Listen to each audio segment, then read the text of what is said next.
ওকে, so আজকে আমরা দেখবো হচ্ছে ব্লকচেইন। তো ব্লকচেইন সম্পর্কে সেদিন মোস্ট প্রবাবলি আমরা একটু দেখছিলাম, তাই না? ব্লকচেইনের ওভারভিউ, ব্লকচেইনটা কি, আর হচ্ছে ব্লকচেইনটা কিভাবে এক্সপ্যান্ড হচ্ছে, এইটুকু পর্যন্ত দেখছিলাম। তো আজকে আমরা দেখি ব্লকচেইনটা বেসিক্যালি কিভাবে কাজ করে। ব্লকচেইনের তিনটা ইম্পর্টেন্ট কনসেপ্ট আছে। একটা হচ্ছে, যেহেতু এটার নামই হচ্ছে ব্লকচেইন, সো এটা হচ্ছে ব্লক ওয়াইজ কাজ করতে পারে, আইদার ব্লক ওয়াইজ কাজ করবে অথবা নোড ওয়াইজ অথবা হচ্ছে মিনার্স ওয়াইজ। সো আই হোপ আপনারা সবাই হচ্ছে ব্লক আর নোড এই দুটো সম্পর্কে জানেন। আমাদের জন্য নতুন যে টার্মটা সেটা হচ্ছে মিনার্স। তো আমরা এই টার্মটাও দেখবো। তো বিফোর দ্যাট আমরা একটু দেখে নিই যে ব্লক ওয়াইজ কিভাবে কাজ করে। প্রত্যেকটা চেইন মাল্টিপল ব্লক এবং প্রত্যেকটা ব্লকের মধ্যে তিনটা বেসিক এলিমেন্ট থাকে এদের ব্লক চেইনের, ঠিক আছে? যেহেতু নামটাই হচ্ছে ব্লক চেইন, সো দ্যাট এটার চেইন যখন ক্রিয়েট হচ্ছে প্রত্যেকটা ডাটার সাথে সাথে, সে প্রত্যেকটা ডাটার সাথে যখন ব্লকগুলো ক্রিয়েট হইতেছে সেগুলো মাল্টিপল ব্লক নিয়ে একটা করে চেইন ক্রিয়েট করা হয়। এখন সেই মাল্টিপল ব্লকগুলো নিয়ে যখন চেইনগুলো ক্রিয়েট করা হচ্ছে, প্রত্যেকটা ব্লকে ডেটা থাকবে 32 বিটের, এক একটা নাম্বার থাকবে যেগুলোকে বলা হয় হচ্ছে ননেন্স। আর ননেন্সটা হচ্ছে র্যান্ডমলি জেনারেট করা হয়, ঠিক আছে? এটা কিন্তু স্পেসিফাইড করা থাকে না, ইউজারও স্পেসিফাইড করা থাকে না, এটা হচ্ছে র্যান্ডমলি জেনারেট হবে। যতগুলো ব্লক থাকবে, যতগুলো নাম্বার অফ ডেটা থাকে, সেই অনুযায়ী র্যান্ডমলি ব্লকগুলো ক্রিয়েট করার জন্য আমাদের হচ্ছে ননেন্সটা ক্রিয়েট করা হয়। এরপরে এই যে ননেন্সটা জেনারেট হচ্ছে র্যান্ডমলি, এটার জন্য আমরা দেখে আসছিলাম না হ্যাশ ফাংশন প্রত্যেকটা লেয়ারে যখন এক একটা প্রোটোকলের সাথে, প্রত্যেকটা প্রোটোকলের সাথে কি হয়, যখন আমাদের ডেটাগুলো ট্রান্সফার হয় একটা করে হেডার অ্যাড হচ্ছে, পরবর্তীতে যখন আবার রিসিভারের কাছে যায় তখন আবার লেয়ার ওয়াইজ প্রোটোকল গুলার হেডার গুলো আবার রিমুভ হতে থাকে। সো ননেন্সের মধ্যেও এই ধরনের একটা কাজ করে। এখানে হচ্ছে ব্লকগুলোর হেডারে থাকবে হচ্ছে একটা করে হ্যাশ ফাংশন, এবং সেই হ্যাশ ফাংশন গুলা 256 বিটের নাম্বার থাকবে, ঠিক আছে? সো দ্যাট এখানে আমরা দেখতেছি কি ব্লক চেইনে ডাটা থাকতেছে, ডাটার সাথে হচ্ছে 32 বিটের একটা হোল নাম্বার থাকতেছে, যে হোল নাম্বারটাকে আমরা বলতেছি ননেন্স। আর ননেন্সটা হচ্ছে বেসিক্যালি কি হচ্ছে, র্যান্ডমলি জেনারেট করা হচ্ছে এবং এটার সাথে হ্যাশ থাকবে, আর হ্যাশ ফাংশনটা থাকবে 256 বিটের। এখন এটা হিউজ নাম্বার অফ জিরো দিয়েও শুরু হতে পারে, অথবা হিউজ নাম্বার অফ জিরো দিয়ে যদি শুরু না হয় তাহলে 1 দিয়ে শুরু হতে পারে। সো নরমালি এই যে হ্যাশ ফাংশনটা জেনারেট করা হচ্ছে ননেন্স এর মধ্যে, সেটা মাস্ট স্টার্ট হবে হচ্ছে একটা হিউজ নাম্বার অফ জিরো দিয়ে, ঠিক আছে? যখন আমরা ফার্স্ট ব্লকের মধ্যে চেইন গুলা ক্রিয়েট করব, তখন হচ্ছে ননেন্স গুলা ক্রিপ্টোগ্রাফিক যে হ্যাশ ফাংশন আছে সেটা প্রথমেই জেনারেট করবে, এবং পরবর্তীতে প্রত্যেকটা ব্লক একটা করে সাইন অ্যাড করবে, যেটা ফর এভার টায়ার্ড হবে, ঠিক আছে? টাইড হবে টু দ্য ননেন্স আর হচ্ছে হ্যাশ ফাংশনের সাথে। ওকে, সো নরমালি ব্লকটা কিভাবে কাজ করতেছে, একটা ব্লক অফ ডাটা আমরা ক্রিয়েট করতেছি কিভাবে, ডাটা দিয়ে তার সাথে ননেন্স থাকতেছে, তার সাথে হচ্ছে 256 বিটের এক একটা হ্যাশ থাকতেছে, এবং এগুলা একসাথে জেনারেট হয়ে একটা ব্লক ক্রিয়েট করতেছে। এরপরে আসি আমি নোড গুলা কিভাবে কাজ করে, নোডের পরে আসবো মিনার্সে। তো নোডটা অ্যাকচুয়ালি ব্লকচেইন টেকনোলজির মধ্যে সবথেকে ইম্পর্টেন্ট যে কনসেপ্ট সেটা হচ্ছে কি ডিসেন্ট্রালাইজেশন। সো ডিসেন্ট্রালাইজেশনের জন্য অবশ্যই নোড দরকার হয়। প্রত্যেকটা নোড করবে কি, ডিসেন্ট্রালাইজেশন মানে কি, যেটা হচ্ছে ডাটা ডিরেক্টলি ক্লাউডে না গিয়ে বিভিন্ন টিয়ার হয়ে যায়, ঠিক আছে? সো এই বিভিন্ন টিয়ার গুলাকে আমরা বলতেছি কি এক একটা নোড। এখন নোড গুলা যে কোনো ধরনের ইলেকট্রনিক ডিভাইস হতে পারে, আইওটি ডিভাইস হতে পারে, তারপর হচ্ছে যে কোনো ধরনের সেন্সর হতে পারে, এনিথিং ক্যান বি নোড। এখন নোড গুলা কি করবে, প্রত্যেকটার কপি রাখবে একটা করে। কার কপি রাখবে? ব্লকচেইনের। এবং নেটওয়ার্কটা মাস্ট এখানে অ্যালগরিদমিক্যালি অ্যাপ্রুভাল হতে হবে, ঠিক আছে? এখন অ্যালগরিদমিক্যালি যখন এটা অ্যাপ্রুভাল হবে, এটার মধ্যে কিছু অ্যালফানিউমেরিক আইডেন্টিফিকেশন নাম্বার থাকবে, যেটা দিয়ে প্রত্যেকটা পার্টিসিপেশন জানবে যে ইচ নাম্বার অফ নোড গুলা ইউনিক আছে ফ্রম ওয়ান অ্যানাদার। তো এটাই হচ্ছে নরমালি নোড যেভাবে কাজ করে। এরপরে আসি আমরা মিনার্সে। মিনার্সটা নতুন নতুন ব্লক ক্রিয়েট করবে চেইনের থ্রুতে, যেটাকে আমরা বলতেছি মাইনিং। এটা হচ্ছে quite similar with the data mining. তো এখানে মাইনিং বলতে বোঝাচ্ছে ডিগ করা, ঠিক আছে? যখন নতুন নতুন ব্লক ক্রিয়েট হচ্ছে একটার সাথে আরেকটা, এবং ব্লকগুলো ক্রিয়েট হয়ে যখন একটা চেইন ক্রিয়েট করতেছে, তখন আমাদের যখন কোন একটা স্পেসিফিক ইনফরমেশন দরকার হয়, তখন সেই স্পেসিফিক ইনফরমেশনটা ব্লক চেইনের ভিতরে ডাটা মাইনিং করে বা ডিগ করে ফাইন্ড আউট করা হয়। সো এই যে যেই ডাটা মাইনিং এর যে প্রসেসটা আছে, সেটাকে আমরা বলতেছি কি এখানে মিনার্স।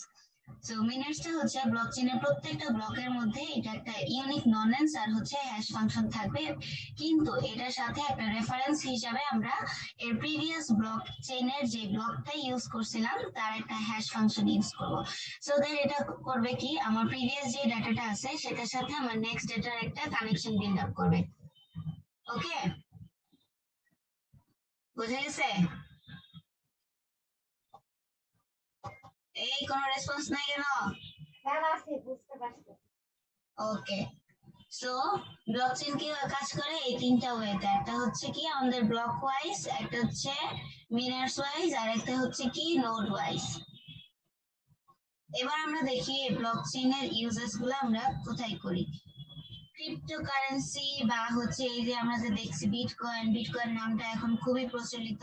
তো এই বিটকয়েন, তারপর হচ্ছে ক্রিপ্টোকারেন্সি, এই জিনিসগুলো হচ্ছে ব্লকচেনের নতুন নতুন ওয়ে, ঠিক আছে? তো ক্রিপ্টোকারেন্সিটা হচ্ছে বিগিনিং অফ ব্লকচেন টেকনোলজি। তো এটা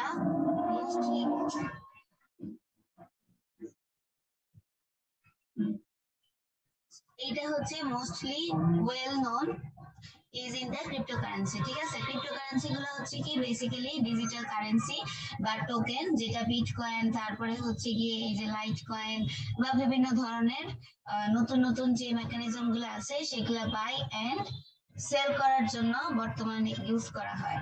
তো এই জিনিসগুলো হচ্ছে কোয়াইট লাইক ডিজিটাল ক্যাশিং সিস্টেম যেটা আছে, এটাকে আমরা বলতেছি হচ্ছে ক্রিপ্টো।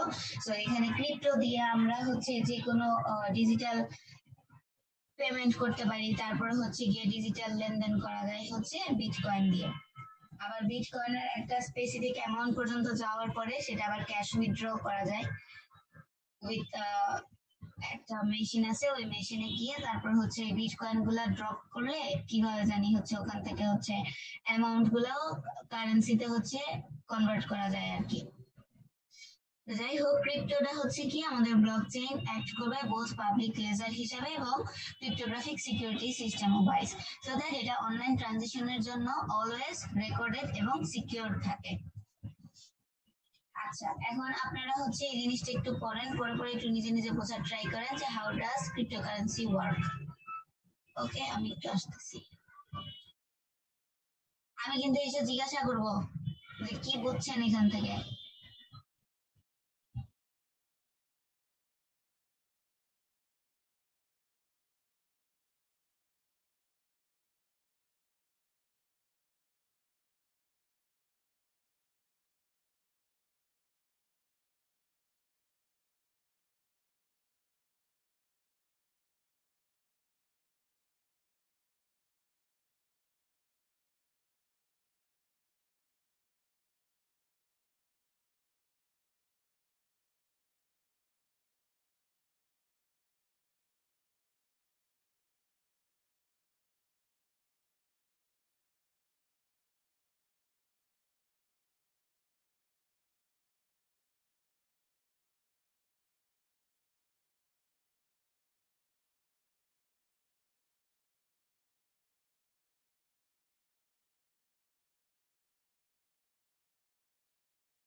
ওকে, দেখি শাহজালাল বলেন তো কি বুঝলেন?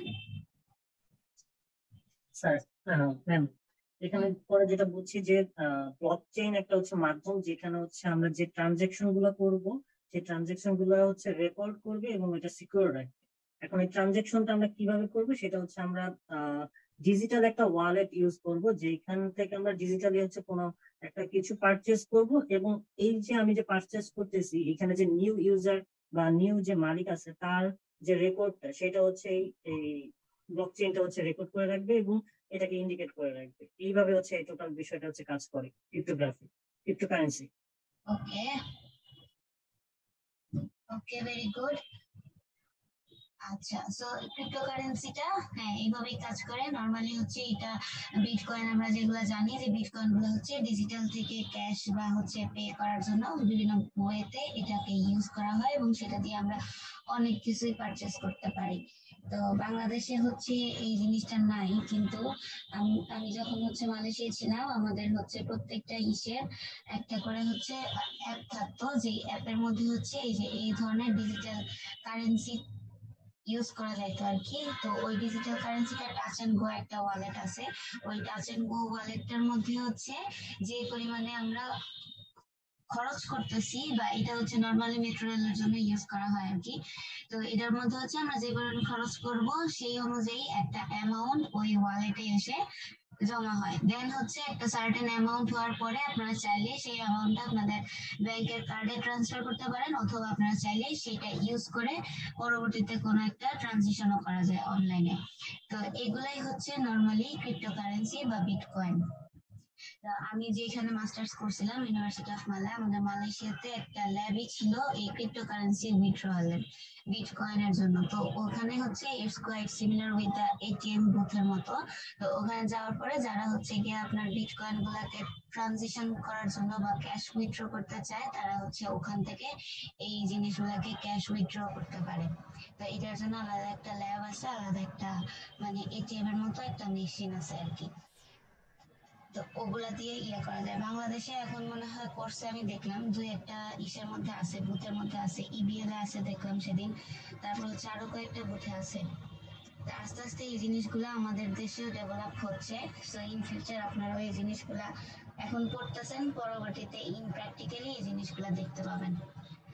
যাই হোক, ক্রিপ্টোকারেন্সিটা হচ্ছে নর্মালি কি করতেছে, এই যে ট্রানজিশনের ক্ষেত্রে বা পারচেস যে আমরা করতেছি, সেই পারচেসটা ডিজিটাল ওয়ালেটে আমাদের একটা ট্র্যাকিং রাখতেছে, সো দ্যাট পরবর্তীতে এটা হচ্ছে পাবলিক লেজার এবং সিকিউরিটি মেনটেন করে কোনো ফ্রড হচ্ছে কিনা বা হচ্ছে এটা কতটুকু সিকিউর আছে পেমেন্টের ক্ষেত্রে, এই জিনিসটাকে অ্যাসিওর করতেছে। তো বর্তমানে এখানে একটা ডাটা দিছে যে 6,700 cryptocurrency in the world that have a total market cap around 1.6 trillion dollars. So I think it's huge. 1.6 trillion dollar মানে অনেক। তো এর মধ্যে হচ্ছে রাফলি ইউজ করা হচ্ছে কত, মাত্র 6,700 ক্রিপ্টোকারেন্সি ইউজ করতেছে, যেটা বিটকয়েন গুলা হোল্ড করে রাখতেছে কি majority of the values. So bitcoin এখানে বলা হচ্ছে কি ওয়েলিং $60,000। সো এটা অনেক বেশি বর্তমানে হচ্ছে রেজ করছে। দেখেন লাস্ট ফিউ ইয়ার্স এর তুলনায় বর্তমানে হচ্ছে এটা রেজ হচ্ছে কত, $60,000। So it's huge. এখন আমরা দেখি ব্লক চেইন সাডেনলি কিভাবে মেইন রিজন বা মেইন অ্যাট্রাকশন হয়ে গেছে প্রত্যেকটা মানুষের। সব ব্লকচেইনটা হচ্ছে সিকিউরিটি মেক করতেছে from theft much harder since each of the cryptocurrency has its own irreversible তারপর হচ্ছে identifiable number that is attached to one owner। So এখানে এটাই বলা হয়েছে যে ব্লকচেইনটা আমাদের থেফটের সিকিউরিটিটা মেনটেন করতেছে, তারপর হচ্ছে এটা নিজেদের যে আইডেন্টিটি নাম্বার আছে সেটা অ্যাটাচ করে রাখতেছে, সো দ্যাট এটা অনেক বেশি সিকিউর ওয়েতে ট্রানজিশনটা হ্যাপেন হচ্ছে। এন্ড দেন ক্রিপ্টোটা রিডিউস করতেছে ইন্ডিভিজুয়াল যে কারেন্সি গুলোর নিড আছে সেটা, তার সাথে হচ্ছে সেন্ট্রাল ব্যাংকের কানেকশন থাকে with the blockchain, so that এক্সচেঞ্জের মধ্যে কোনো ফ্রড হওয়ার পসিবিলিটি থাকে না, এবং এটা সেন্ট্রাল ব্যাংকের অথরাইজেশন ছাড়া আপনারা কিন্তু কোনো উইথড্র করতে পারবেন না। এরপরে বলা হচ্ছে কি ক্রিপ্টোকারেন্সি প্রত্যেকটা পিপলকে, হ্যাঁ সাম পিপল হচ্ছে ক্রিপ্টোকারেন্সি ইয়ে করে বিটকয়েন আর্ন করে অনেক বেশি রিচ হয়ে গেছে, ঠিক আছে। এরপরে বলা হচ্ছে কি অনেকেই হচ্ছে এটার মাধ্যমে বিলিয়নিয়ার হয়ে গেছে। তারপরে বলা হচ্ছে কি more and more large corporation গুলা আস্তে আস্তে এই আইডিয়া নিয়ে blockchain based digital currency of the payment. এরপরে হচ্ছে আমরা এখানে দেখতেছি যে ফেব্রুয়ারি 2021-এ টেসলা ফেমাস অ্যানাউন্স করছিল কি that the world sorry that it would invest $1.5 billion into the bitcoin. So Tesla most probably একটা কোম্পানি, টেসলা হচ্ছে অ্যানাউন্স করছিল ফেব্রুয়ারির 21 তারিখে যে তারা $1.5 বিলিয়ন ইনভেস্ট করবে বিটকয়েনের জন্য এবং তারা সেটা অ্যাকসেপ্ট করবে as a payment of their card. তো এরপরে আমরা এখানে ডজ কয়েনের কথা বলছিল, কি কি বুঝি নাই। টেসলা বলছিল ম্যাম ডজ কয়েনের কথা, মানে ওইটাও বিটকয়েন আর কি, এটার কথা বুঝি নাই টেসলা ম্যাম ওইটা হচ্ছে ডজ কয়েনের কথা বলছিল ওরা, মানে ওটা বিটকয়েন মানে আছে ওটা বিটকয়েনের মতোই আর কি। ওকে বিটকয়েনের মতো বলতে এটা বিটকয়েনই আর কি, বিটকয়েনের মতো ঠিক। ওকে তো টেসলা মোস্ট প্রবাবলি একটা কার কোম্পানি তাই না? জি ম্যাম, ইলন মাস্কের কোম্পানি এটা। ওকে তো এখানে আরো কিছু হচ্ছে এই যে ইয়ে দেওয়া আছে কত সালে কি হয়েছে না না হয়েছে সেগুলো আপনারা নিজেরা পড়লে বুঝে যাবেন। আমি আসি এখন ইথিওরিয়াম অফ ব্লকচেন, ঠিক আছে, বায়ান দ্য বিটকয়েনের মধ্যে ইথিওরিয়াম অফ ব্লকচেন। ব্লকচেনের ইথিওরিয়ামটা কিভাবে আসলো? Originally ultra transparent ledger system দিয়ে, লেজার সিস্টেমটা ইউজ করা হয় কার জন্য? বিটকয়েনের জন্য, ঠিক আছে। এটা অপারেন্ট করার জন্য আমরা কি করি? ক্রিপ্টোকারেন্সিটা ইউজ করতেছি। সো এটার সাথে প্রথম যে ইথিওরিয়ামটা ইয়ে করছিল এবং যেটা হচ্ছে ব্লকচেইনের বিহাইন্ডে কাজ করতেছে ডেভেলপমেন্টের জন্য, সেটাকে বলা হচ্ছে কি ইথিওরিয়াম ব্লকচেইন, ঠিক আছে। এখন এটা ডেভেলপ করছিল কে? এইটা ডেভেলপ করছিল হচ্ছে রাশিয়ান এন্ড কানাডিয়ান ডেভেলপার, ঠিক আছে, পরবর্তীতে 2013 সালে।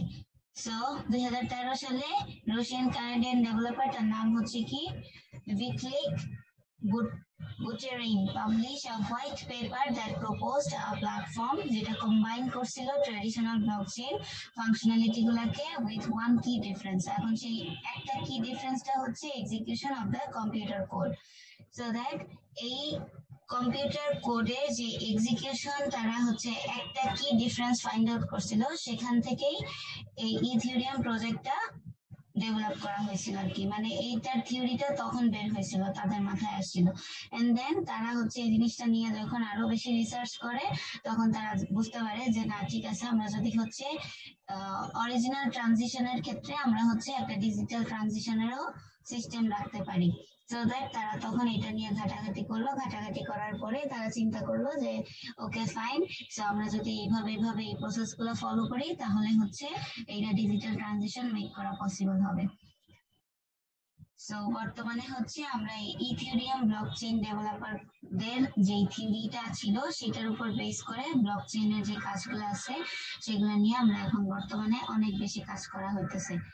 সো 2-3 বছর আগেও কিন্তু এই ব্লকচেইন রিলেটেড কাজ খুবই কম ছিল, বাট রিসেন্টলি আপনারা যখন হচ্ছে, যেহেতু আপনারা সবাই এখন হচ্ছে ফাইনাল ইয়ার স্টুডেন্ট এবং সবাই রিসার্চ করতেছেন, থিসিস করতেছেন, সো থিসিস করলে গুগল স্কলারে যখন যাবেন, গুগল স্কলার দেখবেন ব্লকচেইন রিলেটেড আগের পেপার কিন্তু অনেক কম, বাট রিসেন্টলি এই যে 2016 না ঠিক 2017, 18, 19 এই সালগুলো থেকে দেখবেন যে ব্লকচেইন রিলেটেড পেপার বা ব্লকচেইন রিলেটেড কাজ অনেক অনেক অনেক আছে, বাট এর আগে দেখবেন ব্লকচেইন রিলেটেড কাজ খুবই কম, নাই বললেই চলে। তো যাই হোক, আস্তে আস্তে আরো নতুন কিছু ডেভেলপ হবে। তো আমরা এখন দেখি এই যে যে ব্লকচেইনের যে সিস্টেমটা আছে ইথিওরিয়াম অফ ব্লকচেইন, তো সে বলছিল যে ইথিওরিয়ামটা হচ্ছে টোকেন ওয়াইজ হতে পারে। তারপরে হচ্ছে ওকে আরেকটা ছিল এখানে, ওটা মেনশন করা নাই মোস্ট প্রবাবলি, আইবিএম দেখি।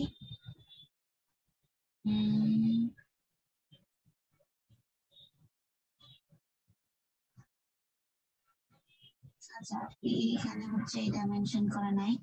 আচ্ছা যাই হোক, আমরা তাহলে একটাই করি। সো টোকেন ওয়াইজ কিভাবে এটা কাজ করবে, ইথেরিয়াম প্রোগ্রাম গুলা প্রত্যেকটা টোকেন ওয়াইজ সে ডিজিটাল অ্যাসেট গুলাকে নিবে এবং পরবর্তীতে সেটার একটা ট্র্যাকিং রাখবে। ট্র্যাকিংটা হচ্ছে ওনারশিপে রাখবে এবং সেই অনুযায়ী এক্সিকিউট করবে প্রত্যেকটা সেট অফ প্রোগ্রামিং ইনস্ট্রাকশন গুলাকে। এখন টোকেন গুলা যে কোনো ধরনের হতে পারে, টোকেন হতে পারে মিউজিক ফাইল, টোকেন হতে পারে যে কোনো কন্ট্রাক্ট, যে কোনো কনসেন্ট্রেট, টিকেট, তারপরে হচ্ছে গিয়ে পার্টিসিপেন্টের মেডিকেল রেকর্ড, তারপরে হচ্ছে পার্সোনাল ইনফরমেশন, তারপরে হচ্ছে ব্যাংকিং যে ভ্যালুগুলো আছে সেগুলো হতে পারে। So anything can be token. তো মোস্ট রিসেন্টলি একটা টোকেন প্রত্যেকটা রেঞ্জের জন্য কাজ করে, সেটার নাম হচ্ছে non fungible token. So in short এটাকে বলা হয় হচ্ছে এনএফটি। সো এনএফটি করতেছে কি, এনএফটি একটা ইউনিক নাম্বার অফ ব্লকচেইন যেটা বেসড অন টোকেন এবং digital storage media. Digital storage মিডিয়ার মধ্যে it's quite similar with the video, তারপর হচ্ছে মিউজিক, আর্ট, দেন হচ্ছে ইমেজ, এনিথিং। ওকে, তো প্রত্যেকটা এনএফটি করবে কি, তার যে অ্যাভেলেবিলিটি গুলো আছে সেটার আগে ভেরিফাই করবে, অথেন্টিসিটিটাকে ভেরিফাই করবে। ভেরিফাই করার পরে তার পাস্ট হিস্ট্রির সাথে এটাকে ম্যাচ করবে। ম্যাচ করার পরে যদি সেটা অথেন্টিসিটি ডিক্লেয়ার করা হয়, দেন এটা হচ্ছে ডিজিটাল মিডিয়াতে গিয়ে সোল্ড আউট হয়ে যাবে। আর এনএফটি ওয়াইড পপুলার হচ্ছে বর্তমানে, কেন? বিকজ অফ এইটা বাই করা এবং সেল করা খুব বেশি ইজিয়ার হয়। এই যে আমরা যে বিভিন্ন ওয়েতে হচ্ছে গিয়ে মুভি দেখতেছি, তারপর হচ্ছে গিয়ে বিভিন্ন সাইটে কি করতেছে, মুভিগুলা আপলোড করতেছে বা বিভিন্ন ধরনের আমরা ফাইলগুলা হচ্ছে ডাউনলোড করতে পারতেছি, বিভিন্ন সফটওয়্যার গুলা ডাউনলোড করতেছি বা ইউজিং টরেন্ট। তারপরে হচ্ছে এই জিনিসগুলোও কিন্তু ওয়ান টাইপ অফ টোকেন এবং বিটকয়েনের মধ্যে পড়ে। আমরা হয়তো জানি না যে এগুলার বিহাইন্ডে কি চলতেছে, আমরা জাস্ট ফ্রিতে পাচ্ছি, বাস ডাউনলোড করে দিচ্ছি। বাট এগুলার জন্য এই যে আমাদের একটা ক্লিকে তাদের জন্য একটা করে বিটকয়েন কাউন্ট হয়ে যায়। ঠিক আছে, এরকম বিভিন্ন ধরনের আছে, ওয়ে আছে। তারপরে হচ্ছে অনেকে দেখবেন এই যে ফেসবুক বুস্টিংটাও কিন্তু ওয়ান টাইপ অফ এই যে এই ব্লকচেইনের মধ্যে পড়ে। এটার হচ্ছে দুইটা ওয়ে আছে, একটা হচ্ছে টাকা দিয়ে করা যায়, আর একটা হচ্ছে টাকা ছাড়া, যেটাকে বলা হয় হচ্ছে অথেন্টিক বুস্টিং। সো এই অথেন্টিক বুস্টিং এ হয় কি, আপনি হচ্ছে অথেন্টিকই লাইক দিতেছেন একটা পেজে, বাট ওই যে আপনি একটা লাইক দেওয়ার জন্য আপনার কাছে একটা করে ম্যাম কথা শোনা যায় না। শোনা যায় তো এখানে বড়।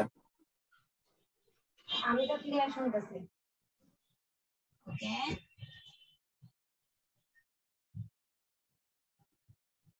আচ্ছা। সো এইটা হচ্ছে ওয়ান টাইপ অফ কি আমাদের ব্লকচেইন বা বিটকয়েনের মধ্যে পড়ে। এই ধরনের বিভিন্ন সাইট আছে যারা হচ্ছে অথেন্টিক করে, ওই ফেসবুকে বুস্টিং করে থাকে, এবং সেটার জন্য আপনি একটা করে পেজে ক্লিক করবেন, সেই অনুযায়ী হচ্ছে আপনার কাছে একটা করে ভ্যালু কাউন্ট হবে। ঠিক আছে, তারপরে হচ্ছে এই যে ইউটিউব থেকে যে অনেকে আর্ন করে, সেটা কিভাবে আর্ন করতেছে? আমরা তো ইউটিউবে ভিডিও দেখতেছি, আমরা খালি দেখেই সীমাবদ্ধ। এই যে আমাদের দেখা, আমাদের ওয়াচ করা, এটার উপরেও কিন্তু কি হয়, এক একটা করে ভ্যালু হচ্ছে ওই ইউটিউবার যারা বা ওই ইউটিউব চ্যানেলটা যার, তার কাছে ভ্যালুটা চলে যায়। ঠিক আছে, আমরা নর্মাল মানুষ, আমরা খালি দেখতেছি। সো ইন একটা সার্টেন রেঞ্জের পরে এটা কিন্তু কি হয়, একটা ব্লকচেইন বা এটা হচ্ছে ডিজিটাল ট্রানজিশনের ভিতর পড়ে যায়। সো ডিজিটাল ট্রানজিশন তখন করে কি, একটা কারেন্ট অ্যামাউন্ট সে অ্যাড করতে থাকে তার ডিজিটাল ওয়ালেটের মধ্যে, মানে ওই যে ইউটিউবার আছে তার হচ্ছে ডিজিটাল ওয়ালেটের মধ্যে। পরবর্তীতে একটা ফিক্স অ্যামাউন্ট হওয়ার পরে সে কিন্তু সেই বিটকয়েনটা বা সেই যে ডিজিটাল ট্রানজিশনটা আছে সেটাকে ক্যাশ উইথড্র করতে পারে। তো এই প্রসেস গুলা হচ্ছে বর্তমানে খুব বেশি প্রচলিত আছে, এবং এগুলো আমরা মোস্ট প্রবাবলি কিছু না কিছু হইলেও সবাই জানি, বাট বিহাইন্ড দ্য সিন আমরা অনেকেই জানি না। তো এই যে বিহাইন্ড দ্য সিন গুলা, সেগুলো হচ্ছে অ্যাজ এ সিএসসি ইঞ্জিনিয়ার আমাদেরকে জানতে হবে। নর্মাল মানুষ হয়তো বা জানবে না, কিন্তু অ্যাজ এ সিএসসি ইঞ্জিনিয়ার আমাদেরকে জানতে হবে এই প্রসেস গুলা কিভাবে হয়। ওকে, তো বর্তমানে এই যে আমি যে বললাম ইউটিউব থেকে আর্নিং, তারপর হচ্ছে ফেসবুকে ভিডিও থেকে আর্নিং, ইনস্টাগ্রাম থেকে আর্নিং, এগুলা হচ্ছে কোয়াইট লাইক এনএফটি। ঠিক আছে, এগুলো হচ্ছে নন ফাঞ্জিবল টোকেন, এবং যেগুলো হচ্ছে ডিজিটাল মিডিয়া থেকে স্টোরেজ গুলো কভার করে, এবং সেই অনুযায়ী আমরা একটা ডিজিটাল ওয়ালেট থেকে একটা ভ্যালু পাই। এবং এগুলা কিন্তু বর্তমানে হচ্ছে এই যে দেখেন, এগুলা বর্তমানে হচ্ছে মিডিয়া, তারপর হচ্ছে গভর্নমেন্ট, আইডেন্টিটি সিকিউরিটি, সবকিছুই হচ্ছে অথরাইজ করা থাকে। এবং থাউজেন্ড অফ কোম্পানিজ নাওয়াডেজ কি করতেছে, তারা এই জিনিসগুলোর উপর আরো বেশি রিসার্চ করতেছে, এই জিনিসগুলোকে আরো বেশি ডেভেলপ করার ট্রাই করতেছে বাই ইউজিং ইকোসিস্টেম গুলো যাতে ঠিকঠাক মতো রান হয় এবং বার্ন গোয়িং টেকনোলজিটা যাতে তাদের মেনটেন থাকে। So that blockchain এর যে applications গুলো আছে সেই blockchain এর application এর মধ্যে nearly endless amount of application across almost every industry আমরা কি করতেছি blockchain applicationটা ইউজ করে থাকতেছি, but most of the people জানে না এই যে টেকনোলজিটা তারা ইউজ করতেছে সেটা অ্যাকচুয়ালি blockchain এর মধ্যে পড়তেছে। তো blockchainটা কি হচ্ছে বেসিক্যালি লেজার টেকনোলজি যেটা আমাদেরকে ট্র্যাক করে রাখবে ফ্রড, ঠিক আছে, কোনো ফ্রড হচ্ছে কিনা ফাইন্যান্সে সেটা সিকিউর করতেছে বা ট্র্যাকিং রাখতেছে। তারপর হচ্ছে এই যে পেশেন্টের যে মেডিকেল রেকর্ড গুলো আছে, তারা যে হেলথ কেয়ার প্রফেশনালের কাছে যাচ্ছে, তাদের যে ডিজিটাল যে ট্র্যাকিং সিস্টেম গুলা সেই জিনিসগুলো কতটুকু মেনটেন হচ্ছে, এগুলাও কিন্তু এই ব্লকচেইন অ্যাপ্লিকেশনের মধ্যে রাখে। যদিও বাংলাদেশে হচ্ছে এই ধরনের কোনো ডিজিটাল হেলথ কেয়ার সিস্টেম নাই, মেডিকেল রেকর্ড ডিজিটালি না। বাংলাদেশে করে কি গেলেই হচ্ছে একটা বিশাল বড় একটা ফাইল ধরা দেয়, ফাইলের মধ্যে হচ্ছে মেডিসিনের নাম লিখে দেয়।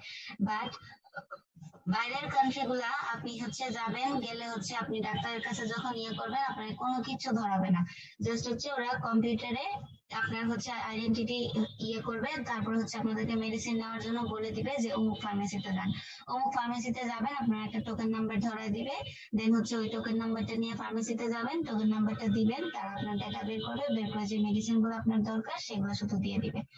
সো এটার কোনো হ্যাসেল নেই। এবং পরবর্তীতে আপনি যদি ওই ডক্টরের কাছে না গিয়ে আরেকজন ডক্টরের কাছে যান, আপনার যে আইডেন্টিফিকেশন নাম্বার আছে সেই আইডেন্টিফিকেশন নাম্বার দিয়ে আপনার যে পাস্ট মেডিকেল হিস্ট্রি সেটাও নিউ ডক্টর যে আছে সে দেখতে পাবে।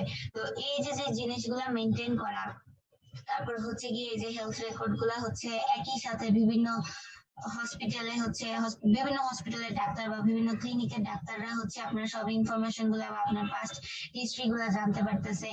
এই যে সিস্টেম গুলা আছে এগুলা যে মেনটেন করা বা এগুলোর সিকিউরিটি মেনটেন করা, যে আমি হচ্ছে শুধুমাত্র এই হসপিটাল ছাড়া এবং এই ক্লিনিকের ডক্টর গুলা ছাড়া অন্য কারোর সাথে শেয়ার করবো না। তো এই জিনিসগুলো কিন্তু ব্লকচেইন দিয়ে ট্র্যাক করা হয় এবং সিকিউর করা হয়। ঠিক আছে, বেসিক্যালি এই অ্যাপ্লিকেশন গুলা ইউজই করা হয় হচ্ছে ব্লকচেইন দিয়ে। আই হোপ বাংলাদেশেও ইন ফিউচার এই জিনিসটা আসবে। সো এইটা হলে হয় কি, অনেক সময় দেখা যায় যে আমাদের প্রিভিয়াস মেডিকেল হিস্ট্রি গুলা হচ্ছে বলা লাগে না ডাক্তারকে, বা হচ্ছে কোন জিনিসের বা কোন মেডিসিনের উপরে হচ্ছে আমাদের অ্যালার্জি আছে এটাও হচ্ছে ডক্টরকে বলা লাগে না, তারা সেই অনুযায়ী আপনাকে নতুন নতুন মেডিসিন হচ্ছে প্রেসক্রাইব করবে বা আপনার যে নতুন একটা প্রবলেম হয়েছে সেই প্রবলেম ওয়াইজ আপনাকে ট্রিটমেন্ট করবে। তো যাই হোক, এবার আসি আমরা হিস্ট্রি অফ ব্লকচেইন। ব্লকচেইন প্রথম শুরু হয়েছিল 2008 সালে, পরবর্তীতে হচ্ছে এটা আস্তে আস্তে আস্তে আস্তে ডেভেলপ হইতে হইতে হইতে হইতে এখন বর্তমানে এসে এটার ব্যাপক প্রচলনা চলতেছে এবং আমরা দেখতে পাচ্ছি যে 2020 সালে এইটা হচ্ছে বিটকয়েনটা অলমোস্ট রিচ করছিল হচ্ছে $30,000, ঠিক আছে, at the end of 2020।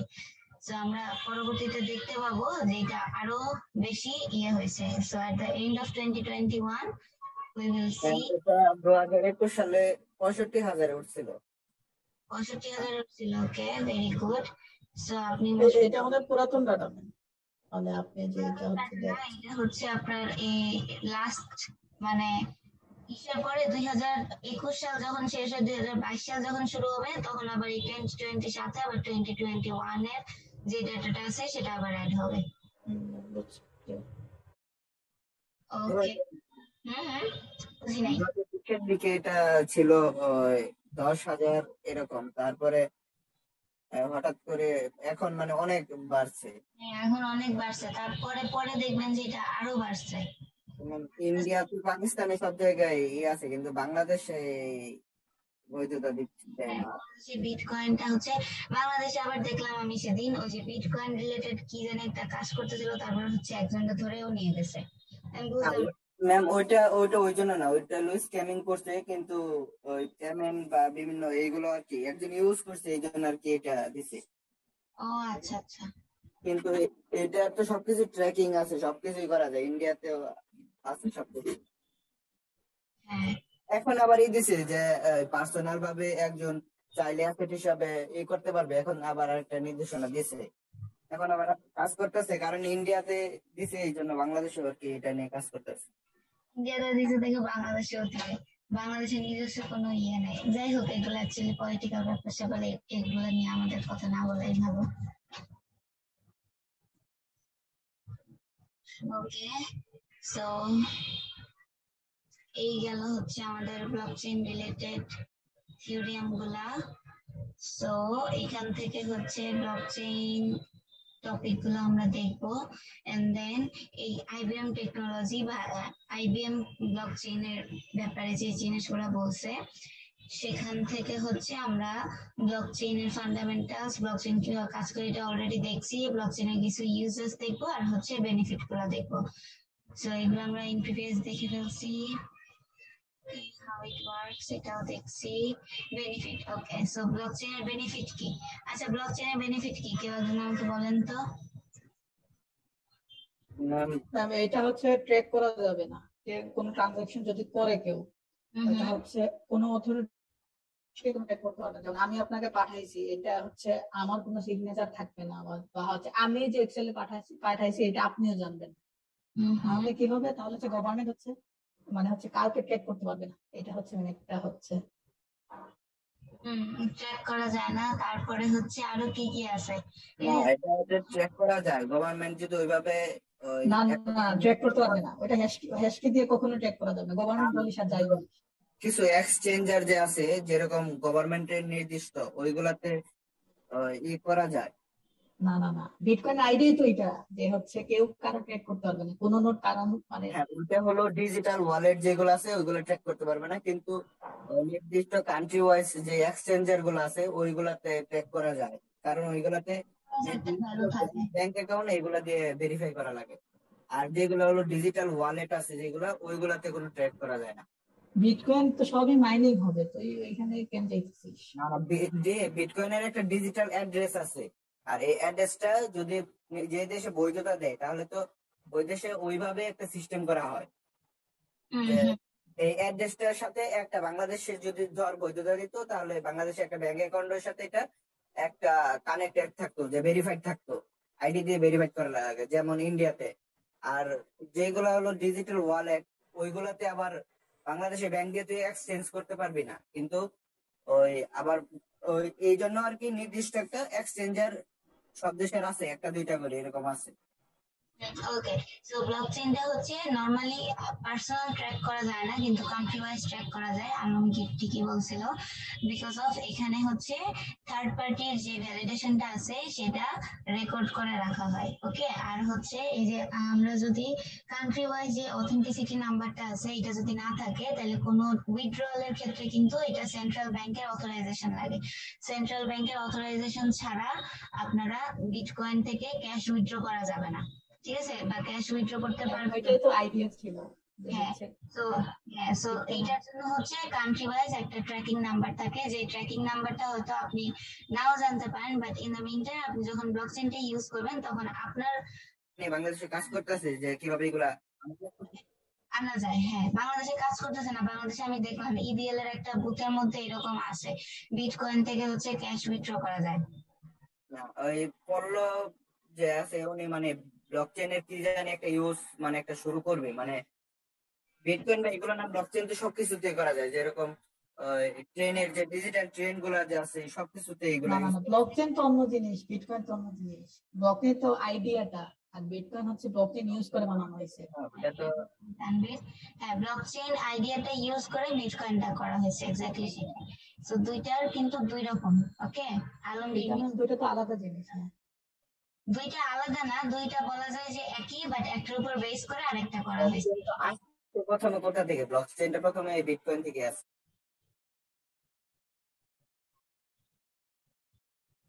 Bitcoin থেকে আইডিয়া থেকে আসে। ব্লকচেইন তো এরকম দৃশ্য হতে পারে, যেমন একটা নোটের সাথে একটা কানেক্ট থাকবে, এরকম এটাই তো ব্লকচেইন। তুই দৈনন্দিন জীবনে সবকিছুতে তুই ব্লকচেইন মোটামুটি সবকিছুতে ইউজ করতে পারবি। এই যে আর্গুমেন্ট না করি, আমরা আর্গুমেন্টে যাইতে চাচ্ছি না।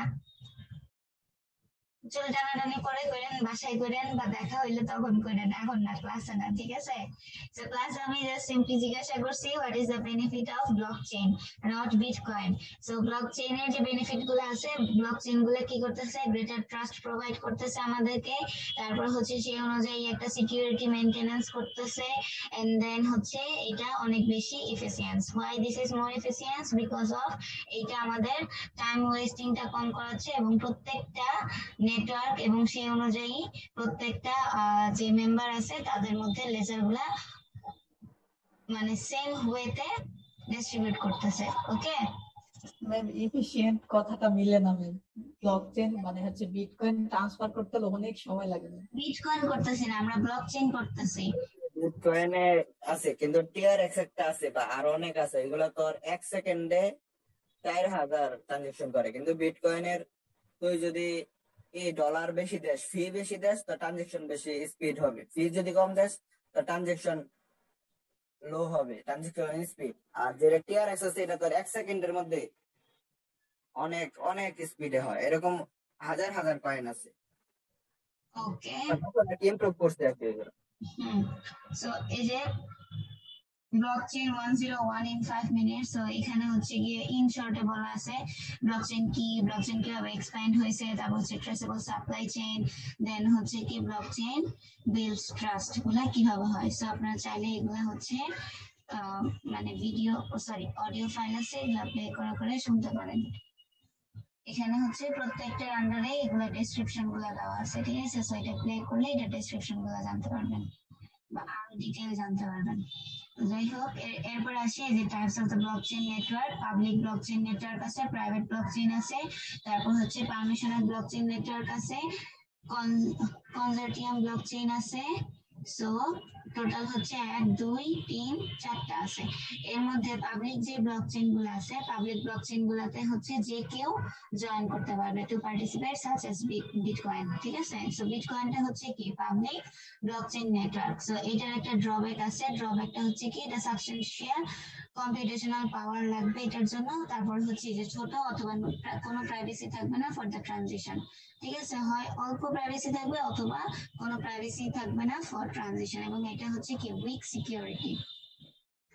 আর প্রাইভেট যে ব্লকচেন নেটওয়ার্কটা, প্রাইভেট ব্লকচেন নেটওয়ার্কটা হচ্ছে square similar with the public blockchain network, but এটা ডিসেন্ট্রালাইজ এবং পেয়ার টু পেয়ার নেটওয়ার্ক হিসেবে কাজ করবে প্রাইভেটটা, ঠিক আছে? সো প্রাইভেটটা হয় কি কন্ট্রোল করতে পারবে, মানে কে হচ্ছে পার্টিসিপেট করবে, কে পার্টিসিপেট করবে না, নেটওয়ার্ক গুলো হচ্ছে সেটা কন্ট্রোল করতে পারবে আর কি, আইদার অ্যালাউ করা, যেটা হচ্ছে যে বলা হচ্ছে যে একটা অর্গানাইজেশন সেটা গভর্নেন্স করতে পারে ওই নেটওয়ার্কটাকে, যে কারা কারা সেটাতে পার্টিসিপেট করবে, কোন কোন কান্ট্রি পার্টিসিপেট করবে না। এটা কিন্তু প্রাইভেট ব্লকচেন নেটওয়ার্কটা কিন্তু কান্ট্রি ওয়াইজ করা হয়, ঠিক আছে? এবং এটার যে প্রোটোকল গুলো আছে সেই প্রোটোকল গুলো এক একটা শেয়ার লেজার দিয়ে মেনটেন করা হয়।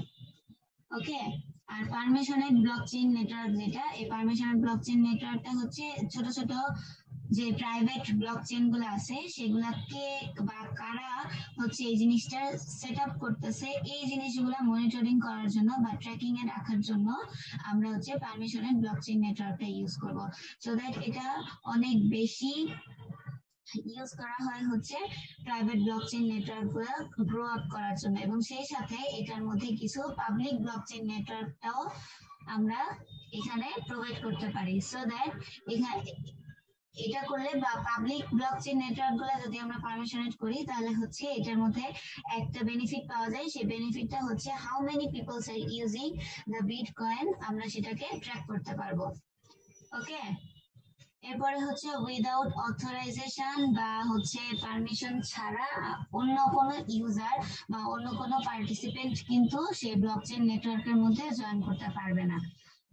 আর হচ্ছে কনসোর্টিয়াম ব্লকচেন যেটা, কনসোর্টিয়াম ব্লকচেন হচ্ছে মাল্টিপল অর্গানাইজেশন যখন একই সাথে একটা ব্লকচেনকে মেনটেন করবে তখন সেটাকে বলা হচ্ছে কনসোর্টিয়াম ব্লকচেন। সো কনসোর্টিয়াম ব্লকচেনের আইডিয়াটা আসছে হচ্ছে বিজনেস গ্রো আপ করার জন্য, যখন অনেক বেশি পার্টিসিপেন্ট হয়ে যাবে এবং তাদের পারমিশন গুলা একজন একজন করে অ্যালাউ করা পসিবল হবে না, তখন আমরা যেটা করবো তখন আমরা অর্গানাইজেশন ওয়াইজ একটা করে পারমিশন ক্রিয়েট করে দিব। এই যে অর্গানাইজেশন ওয়াইজ একটা করে পারমিশন ক্রিয়েট করে দিচ্ছি বা অনেকগুলা মাল্টিপল ওয়েতে হচ্ছে আমরা পার্টিসিপেন্টদেরকে অ্যালাউ করতেছি এবং তাদের রেসপন্সিবিলিটি গুলোকে অ্যালাউ করতেছি, সেটাকে বলা হচ্ছে কনসর্টিয়াম ব্লকচেইন।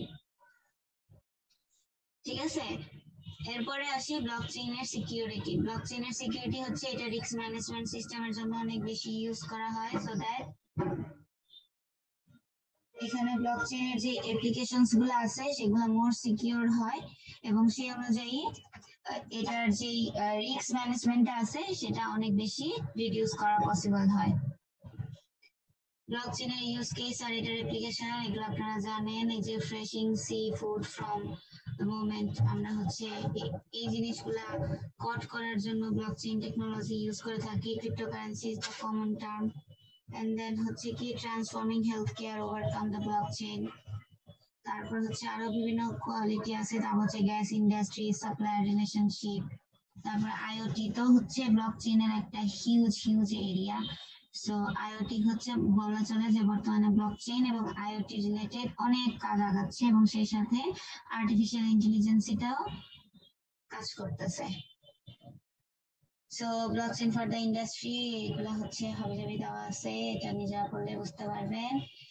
তো এখানে হচ্ছে ডিফারেন্স বিটুইন দা এই যে ব্লকচেইন আর বিটকয়েনের ডিফারেন্স কি? বিটকয়েন হচ্ছে আনরেগুলেটেড ডিজিটাল কারেন্সি, ঠিক আছে। বিটকয়েনটা ব্লকচেইন টেকনোলজি ইউজ করে করা হয় for transition ledger. Okay, so bitcoin is one type of blockchain, but ব্লকচেইনের যে আইডিয়াটা সেটা আসছে কিন্তু বিটকয়েন থেকে এবং এটা হচ্ছে কি আনরেগুলেটেড। এরপরে আসি আমরা আইবিএম। ব্লকচেইনের ইনভেন্টর কি কেউ জানে? হ্যাঁ, ব্লকচেইনের এই যে ইনভেন্টর, এই যে এখানেই তো আছে তার নাম, এই যে দেখেন সাতোশি নাকামোটো। সাতোশি, ঠিক আছে, pseudonym of person of a group, ঠিক আছে, যারা হচ্ছে প্রথম পাবলিশ করছিল হচ্ছে বিটকয়েনটা, peer to peer electronic cashing system, ঠিক আছে। এটা তো সুডোনিম, এটা তো অ্যাকচুয়াল নাম না। হ্যাঁ, এটা অ্যাকচুয়াল নাম আপনারা হচ্ছে লিখে সার্চ দিলেই পাবেন, ঠিক আছে। Satoshi Nakamoto, most probably Japanese.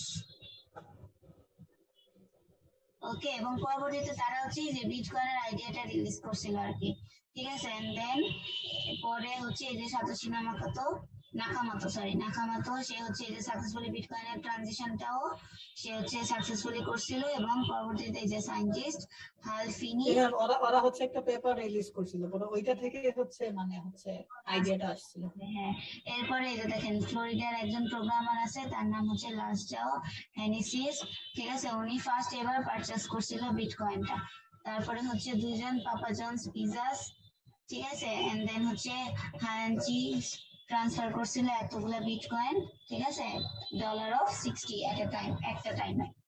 So এখান থেকে পড়লে আপনারা এটা সম্পর্কে আরেকটু ডিটেইল জানতে পারবেন।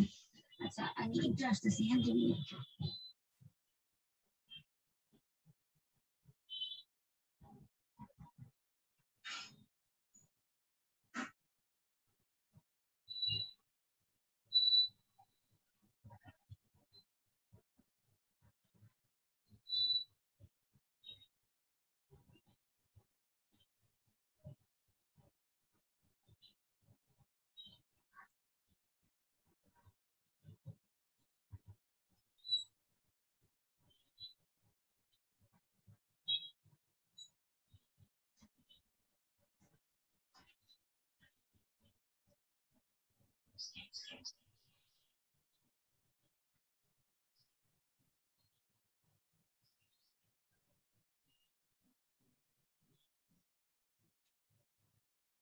ওকে, তো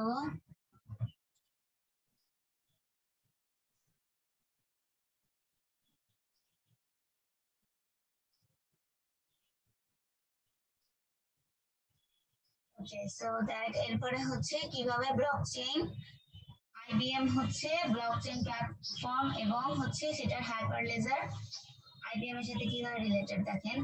আইবিএম হচ্ছে blockchain platform powered by Hyperledger technology, ঠিক আছে। মানে এই যে আইবিএম যারা আছে, আইবিএম এর ওরা যে ব্লকচেইন টেকনোলজিটা ইউজ করতেছে সেটা হচ্ছে হাইপারলেজার টেকনোলজির থ্রুতে তারা এটাকে ইউজ করতেছে এবং তারা এই জিনিসগুলা ডেভেলপ করতেছে ব্লকচেইন ডেভেলপারদের থ্রুতে। সো আপনারা যদি এইখানে যান তাইলে হচ্ছে হাইপার লেজার সম্পর্কে জানতে পারবেন। হাইপার লেজার হচ্ছে ইজ কাইন্ড অফ নিউ একটা টেকনোলজি, যেটা হচ্ছে ডেটা লেজারের সাথে কোয়াইট রিলেটেড, ঠিক আছে। সো দ্যাট এইটা হচ্ছে হাইপার লেজার ফেব্রিক দেখে ভয় পাওয়ার কিছু নাই। এখানে ফেব্রিক মানে কাপড় বোঝাচ্ছে না, এখানে ফেব্রিক হচ্ছে একটা মানে সিস্টেমের নাম, যেটা ওপেন সোর্স প্ল্যাটফর্ম লিনাক্স থেকে ফাউন্ডেড করা হয়েছে, এবং পরবর্তীতে এইটা হচ্ছে আপনাদের ব্লকচেইন টেকনোলজি যে ফ্রেমওয়ার্কটা আছে সেটার সাথে স্ট্যান্ডার্ডাইজ করে সেটা একটা নিউ একটা অ্যাপ্লিকেশন বা এন্টারপ্রাইজ বিল্ড আপ করছে, যেটাকে বলা হচ্ছে হাইপার লেজার, ঠিক আছে। সো হাইপার লেজার মডিউলটা হচ্ছে প্লাগ এন্ড প্লে টাইপের, মানে আপনি হচ্ছে পে অ্যাজ ইউ গো, ঠিক আছে। লাইক আপনি যতটুকু হচ্ছে ইউজ করবেন সেই অনুযায়ী আপনাকে পে করতে হবে। মানে এই ধরনের যে থিঙ্কিংটা আছে সেটাকে মাথায় রেখে হাইপার লেজার ফ্যাব্রিকটা বা হাইপার লেজার যে সিস্টেমটা আছে সেটা ডেভেলপ করা হয়েছে। তো এখানে হচ্ছে হাইপার লেজার ইন ডিটেল দেওয়া আছে, আপনারা যদি কেউ জানতে চান তাহলে আইবিএম প্ল্যাটফর্ম থেকে এটা সম্পর্কে জানতে পারেন, বাট আমাদের এটার দরকার নাই কোর্সের জন্য, দ্যাটস আমি এখানে আর যাচ্ছি না। এরপরে আসি, can I deploy on any cloud which I want? So that এটা হচ্ছে কি যে আমরা যদি কোনো একটা ক্লাউড ডিপ্লয় করতে চাই সেটা আমরা ডিপ্লয় করতে পারবো কিনা by using the blockchain. So yes, obviously we can. যেমন এখানে হচ্ছে রেড হ্যাট, তারপরে হচ্ছে ওপেন শিফট, ঠিক আছে। এরা কি করছে, স্টেট অফ দ্য আর্ট ওয়ার্কের state of the art work basically হচ্ছে রিলেটেড ওয়ার্কের মতো। তারা হচ্ছে ইন প্রিভিয়াস কিছু নলেজ নিছে, এন্ড দেন নলেজ নেওয়ার পরে তারা মনে করছে যে না ঠিক আছে, we can develop a new platform. So that তারা একটা নতুন প্ল্যাটফর্ম ক্রিয়েট করছে, যেটাতে হচ্ছে আমরা বর্তমানে কম্পিউটার নেটওয়ার্কিং এর যে কোর্স গুলো আছে বা কম্পিউটার নেটওয়ার্কিং রিলেটেড যে রাউটিং প্রোটোকল গুলা, IPv4 v6 এর যে হিসাব নিকাশ গুলা, ক্যালকুলেশন গুলা, এগুলো আমরা রেড হ্যাট তারপর হচ্ছে সিসকো এগুলো থেকে জানতে পারি। তো এই জিনিসগুলা আগে হচ্ছে নরমালি মানে ইয়ে করা হয়তো আর কি, ডেভেলপ করা হয়তো বা ক্যালকুলেট করা হয়তো, বাট নাওয়াডেইজ এই জিনিসগুলো প্রত্যেকটা জিনিসই হচ্ছে আমাদের ব্লকচেইন রিলেটেড, মানে ডাটাগুলো এক একটা চেইন আকারে পারফর্ম করা থাকে এবং চেইন আকারে সেগুলা কি সাজানো থাকে, সুন্দরভাবে ওরিয়েন্টেড থাকে, এবং সেখান থেকে আমরা আমাদের যে যতটুকু দরকার সেটা নিব। So that in the mean time আমরা জানতে পারি যে এখান থেকে হচ্ছে আমাদের ক্লাউড হচ্ছে অনেক ধরনের থাকতে পারে। ক্লাউডের মধ্যে কিছু থাকে যেগুলোকে আমরা বলতেছি হচ্ছে পাবলিক ক্লাউড, অথবা থাকে কিছু হাইব্রিড ক্লাউড, অথবা আপনারা চাইলে নিজেরা একটা ক্লাউডের গুগল ক্লাউড থেকে হচ্ছে ক্লাউডের কিন্তু সোর্সও আছে যেটাকে বলা হয় AWS। সো ওখান থেকে আপনারা চাইলে একটা প্রাইভেট ক্লাউড কিনেও নিতে পারেন। তাহলে প্রাইভেট ক্লাউড কিনে নিলে আপনাদের ডাটাগুলো সব হচ্ছে সেই ক্লাউডের মধ্যে চলে যাবে এবং সেখান থেকে কাজ করা যাবে। আবার IBM ও কিন্তু ক্লাউড প্রোভাইড করে, IBM এরও ক্লাউড আছে। যাই হোক, এখান থেকে হচ্ছে এতটুকু গেল। এবার আসেন ব্লকচেইনের সলিউশন। এটা আমি পড়াবো না, এটা আপনারা নিজেরা পড়লে বুঝতে পারবেন, এগুলা নিজেরা পড়লেই বুঝতে পারবেন। সো এই ছিল হচ্ছে আমাদের ব্লকচেইনের যে কনসেপ্ট সেটা। আপনাদের এক্সামে এই ব্লকচেইনের কনসেপ্ট রিলেটেড কিছু কোশ্চেন থাকতে পারে, আমি লিংক দুইটা আপনাদের সাথে শেয়ার করে দিচ্ছি। ম্যাম ব্লকচেইন নিয়ে কি ডিটেইল কিছু থাকবে? ডিটেইল কিছু থাকবে না, ইন শর্ট থাকবে আর কি, বেসিক। হ্যাঁ বেসিক। ম্যাম আসসালামু আলাইকুম। ওয়ালাইকুম আসসালাম। ম্যাম একটা কনফিউশন কি ম্যাম, আমি তো সেদিন ছিলাম না, প্রেজেন্টেশনের টপিকটা ম্যাম আমাদের কি সিলেবাসের ভিতরে হবে না বাহিরে বা যে কোনো টপিক হবে, মানে এটা নিয়ে একটু কনফিউশন ছিল ma'am. Computer networking and cyber security related যে কোনো টপিক আপনারা চুজ করতে পারেন, বাট দ্য থিং ইজ আমরা যেই টপিকগুলো কভার করছি সেই টপিকগুলো বাদে। ম্যাম এই কথাটা ওরে উনি বুঝাইতে আর ক্লাসটা বুঝাইতে পারবো। যে টপিকগুলো আপনারা পড়ছেন সেগুলো বাদে, যেমন digital signature, RSA, AES, DES, ঠিক আছে, এইগুলা বাদে আপনারা হচ্ছে যে কোনো topic computer network and cyber security related choose করতে পারেন। সো দ্যাট আমরা আপনারা যখন প্রেজেন্টেশন গুলো দিবেন তখন আমরা হচ্ছে সাইবার সিকিউরিটি এন্ড কম্পিউটার নেটওয়ার্কের নতুন নতুন যেই টপিক গুলো আছে সেগুলো সম্পর্কে জানতে পারি, সবাই যাতে জানতে পারি। সো এক একজন যদি একটা করে নিউ আইডিয়া নিয়ে আসে বা নিউ টপিক নিয়ে আসে, তাহলে আমাদের হচ্ছে 33 জন স্টুডেন্ট। সো 33 জন স্টুডেন্ট থেকে আমরা 33টা নতুন কি টপিক সম্পর্কে জানতে পারবো, তাই না? ম্যাম একজন একজন করে দিছেন ম্যাম, এটা তো অনেক সময় লাগবে। Thank you. প্রেজেন্টেশন একজন একজন করে তো দিব, আমি তো বলেই দিছি যে 3 মিনিট করে সময় থাকবে আপনাদের। এবং 3 মিনিটে আমি এতগুলো স্লাইড বানালাম, তাহলে 3 মিনিটে কিভাবে হবে? আমার তো মিনিমাম 7 মিনিট লাগবে। কতগুলো slide বানাইছেন? মানে বলতে তো ম্যাম লাগবে, বলতে মিনিমাম 5 থেকে 7 মিনিট লাগবে, মিনিমাম 5 মিনিট লাগবে। কোনো সমস্যা নাই, আমরা তো 4 তারিখে এক্সট্রা ক্লাসই করবো, সো এক্সট্রা ক্লাসে যত সময় লাগে লাগুক। জি ম্যাম। 4 তারিখে আমার এখন আমাদের ফাইনালের সিলেবাসটা এখনো শেষ হয়নি। না, ফাইনালের সিলেবাস এখনো শেষ হয়নি। দেখছেন ম্যাম কতগুলো চ্যাপ্টার হয়ে গেছে অলরেডি। হ্যাঁ, এই যে আমরা হচ্ছে এখন বিটকয়েন কি বলি ব্লকচেইন সম্পর্কে পড়ছি, এরপরে হচ্ছে আমরা ডিজিটাল। ম্যাম বই থেকে আমরা পড়ছি 6, 11, 12 না, আর এগুলো 16 থাকবে না আপনাদের পরীক্ষায়। থাকবে না। না, ডিএস তো থাকবে না, কারণ মিডে চলে আসছে, কারণ মিডে আমরা অ্যাসাইনমেন্ট দিছি ডিএস দি। হ্যাঁ ডিএস আসবে না। আরএস এ তো করছেন, আরএস এ পড়াইছি না? আর এসে তো 12 এ মেবি। হ্যাঁ 12 চ্যাপ্টার। চ্যাপ্টার 9 এ আরএস এ থাকবে, চ্যাপ্টার 11 থাকবে, 12 থাকবে, আর হচ্ছে আরো 2টা চ্যাপ্টার আমরা পড়বো। ম্যাম 16 তো পড়াইছেন। 16 নম্বর চ্যাপ্টার কোনটা জানি ছিল, লিখছি মনে নাই ম্যাম, কিন্তু 16 পড়াইছেন। নাম্বার চ্যাপ্টার জানি কোনটা ছিল, ভুলে গেছি। আমি দেখি এই ইএসও থাকবে না, ডিএস এগুলো থাকবে না। এগুলো চলে গেছে, মানে মিডে চলে গেছে, আমরা যে অ্যাসাইনমেন্ট দিলাম। এই 16 নম্বর চ্যাপ্টারে কি ছিল? ম্যাম 16 নাম্বার চ্যাপ্টার মিলে মনে হয় 500 এর পর। পিজিপিএস মান, হ্যাঁ এটা থাকবে। তাহলে ম্যাম কয়টা হলো দেখছেন? 9, 11, 12, 16 ব্লকচেইন 5টা হয়ে গেছে অলরেডি। যে কোনো একটা বাদ দিয়ে দিন, 11 অথবা 12। 11, 12, 16 তো কম। 16 থেকে খালি হচ্ছে এই যে ইয়ে আর হচ্ছে পিজিপি আর এস টা পড়বেন। আচ্ছা, আমরা পিজিপি কি পুরোটা শেষ করছিলাম? পিজিপি আর এস মনে করতেছে না, দেখি নেই মানে। ওই না ম্যাম, আমার মনে হয় এগুলো পড়ানো হয়নি। পিজিপি করানো হয়েছে। পিজিপি করাইছিলাম তো, পিজিপি করাইছিলাম, এস টা মনে হয় টাচ করা হয় নাই। আচ্ছা যাই হোক, এস টা আজকে দেখাই দিচ্ছি। তারপরে হচ্ছে পিজিপি এস করার পরে আচ্ছা ম্যাম, আমাদেরকে সিটিতে যে টাইপের ম্যাথ দিছিলেন ওইরকম কি ফাইনালে আসতে পারে? সিটিতে কি টাইপের কোশ্চেন দিছি মনে নাই তো, দাঁড়ান দেখি। ওই যে ম্যাম, আচ্ছা আপনি দেখেন।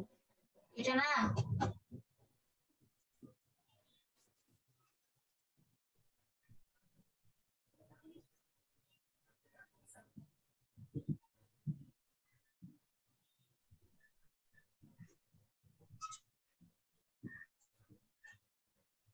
কোন টাইপের কোশ্চেনের কথা বলতেছেন? এই যে ম্যাম, এই যে এগুলা? হ্যাঁ ম্যাম, এই যে এখন যেটা সিলেক্ট হচ্ছে হ্যাঁ হ্যাঁ, এই টাইপের কোশ্চেন আসবে। এটা তো কোন টপিক থেকে জানা ছিল? মোস্ট প্রবাবলি হচ্ছে 11 নম্বর ম্যাম, চ্যাপ্টার। এটা ছিল হ্যাঁ এইচ ম্যাথ। হ্যাঁ, সো এই রিলেটেড কোশ্চেন আসতে পারে। আচ্ছা ম্যাম, এটা তো আপনি এইচ ম্যাথ থেকে দিয়েছেন, এরকম তো যে আরো সি ম্যাথ আছে, ই আছে, ওখান থেকেও কি এরকম দিতে পারেন? হ্যাঁ, ওখান থেকেও থাকতে পারে। ঠিক আছে, ওইখানেও এরকম থাকতে পারে। সো দ্যাট আমি তখন হচ্ছে নামটা মেনশন করে দিব, আইদার নাম মেনশন থাকবে অথবা হচ্ছে ওই যে ডায়াগ্রামটা দেওয়া থাকবে।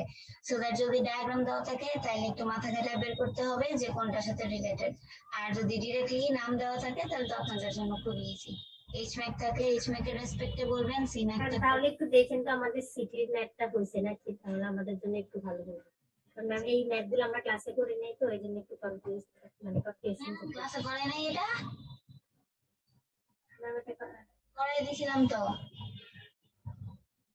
এই যে ক্লাস নাম্বারটা আছে না, এই ক্লাসের কি করতে হবে? সি এর প্লেন টেক্সট নাম্বার, এল এর, তারপর হচ্ছে এ এস এস, ঠিক আছে? এই সবগুলো একসাথে অ্যাড করতে হবে না? অ্যাড করে তারপর হচ্ছে অ্যাডিশনটা মডিউল করতে হবে কত দিয়ে? 32 দিয়ে। ঠিক আছে, মডিউলটা যদি 32 দিয়ে করা হয় তখন তারপরে আমাদের দেখতে হবে যে ক্যারেক্টার গুলো হচ্ছে 0 থেকে 65 এর ভিতরে আছে কিনা। মানে আচ্ছা দাঁড়ান, আমি এখনই দেখাই দিচ্ছি।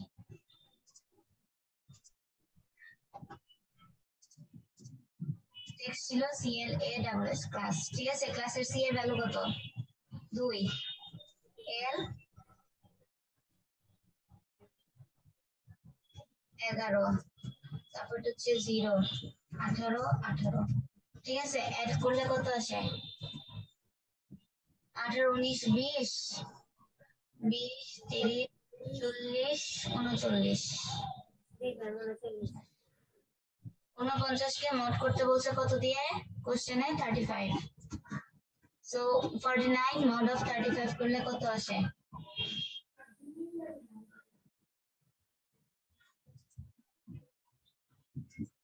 ম্যাম 1 yes কত আসবে?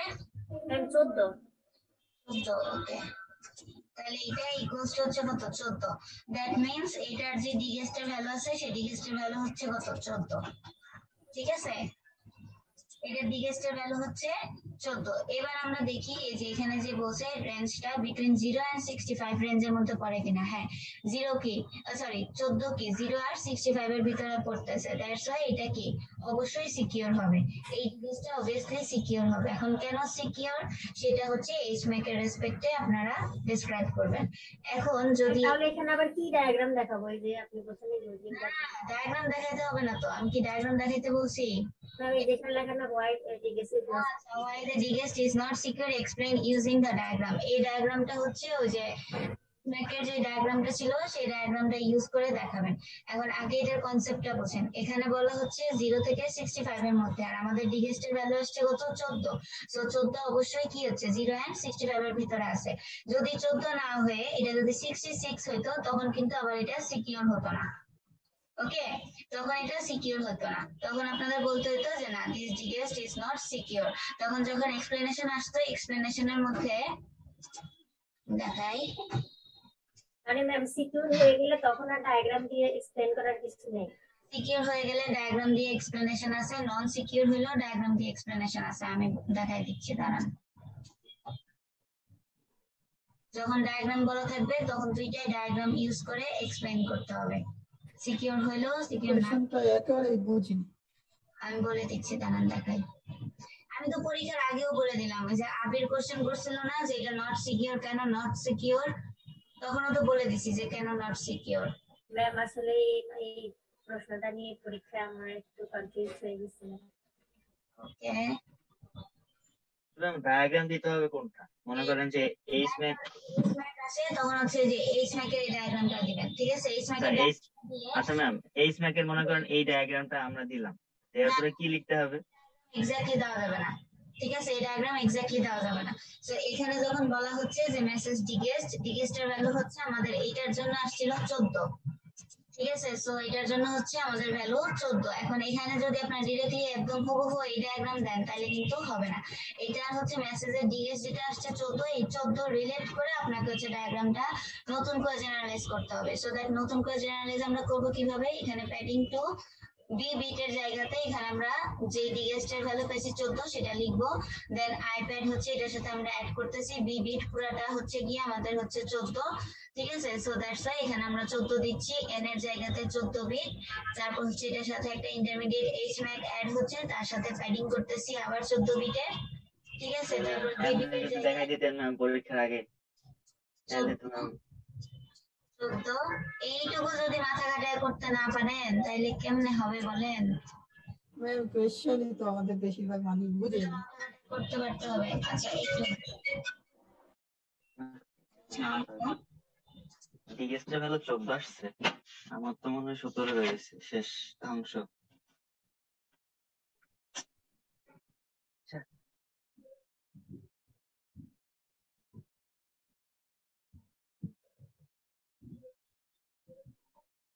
পড়াশোনা করতে ইচ্ছা করে না,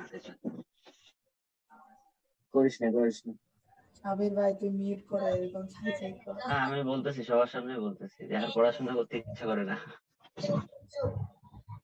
পড়াশোনা করতে ইচ্ছা না করলে কি করবেন?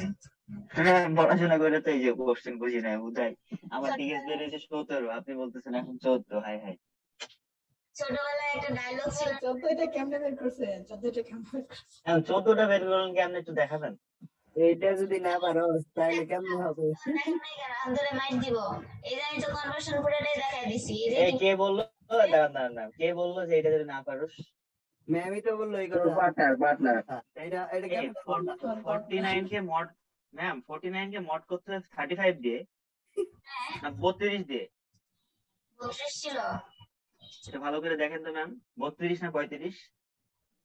32 থাকলে 17 আসবে, আর হচ্ছে 32 ছিল। এই যে 35 আমার কে বলছে, এখন ধরে মাইক খাবে। হ্যাঁ ভাই রে ভাই, মাথা খারাপ করে দিছিল আমার।